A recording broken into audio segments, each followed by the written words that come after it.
आपण जे काही करतो, पूजा, उपवास, दान, मदत, हे कशा भावनेने करतो हे सगळ्यात महत्त्वाचं आहे. आणि श्रीकृष्ण असं सांगतात की माणूस जसा असतो तशीच त्याची श्रद्धा असते. नंबर एक, सात्विक श्रद्धा. ही श्रद्धा मनापासून असते, कोणाला दाखवण्यासाठी नाही किंवा काही मिळावं म्हणूनही नाही, तर ही शांत मनाने केलेली श्रद्धा असते. नंबर दोन, राजस श्रद्धा, म्हणजे फक्त दाखवण्यापुरती.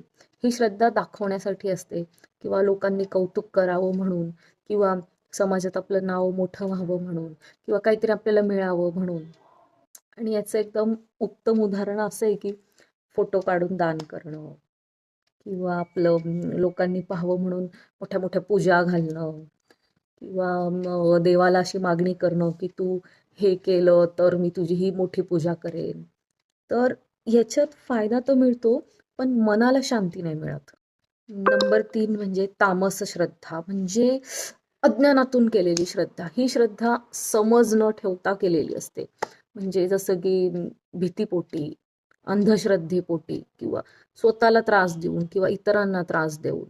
आता याचं उदाहरण द्यायचं झालं तर देव खुश होईल म्हणून स्वतःला त्रास देणं, किंवा काही वाईट सवयी असतील, म्हणजे वाईट सवयी असूनही स्वतःला धार्मिक समजणं, किंवा एकदम एकदम लेटेस्ट एक्झाम्पल म्हणजे स्वतःच्या स्वतःच्या आरोग्याची काळजी न घेता, स्वतःच्या आरोग्याची काळजी न घेता देव बघून घेईल, आणि आंधळाच्या गायी देव हाकतो, आणि असं काही, म्हणजे देव बघतोय. म्हणजे आपण स्वतः प्रॅक्टिकल जी काळजी घ्यायला पाहिजे. आता जसं की समजा तुम्हाला शुगर आहे आणि तुम्ही म्हणायचं की नाही नाही देव बघून घेईल, पण मग तुम्ही सकाळी रनिंगला जा, वेळोवेळी चेकअप करा. हे सगळं प्रॅक्टिकल काहीच करायचं नाही, खाण्यावर कंट्रोल ठेवायचा नाही आणि म्हणायचं देव बघून घेईल. हे सगळं म्हणजे सगळं विचित्रच. ओम तत्सत म्हणजे काय? तर श्रीकृष्ण 3 शब्दात सांगतात. ओम म्हणजे देवाचं स्मरण, तत् म्हणजे काहीही अपेक्षा न ठेवता केलेलं कर्म, आणि सत म्हणजे चांगुलपणा आणि सत्य. हे जर का आपण लक्षात ठेवून केलं तर आपलं कर्म पवित्र होतं. देव हा पूजा बघत नाही, तर देव फक्त भावना बघत असतो. आणि जर का आपली श्रद्धा, आपले कर्म शुद्ध असतील, तर आपलं साधंसं छोटंसं आयुष्य खूप सुंदर होऊन जातं.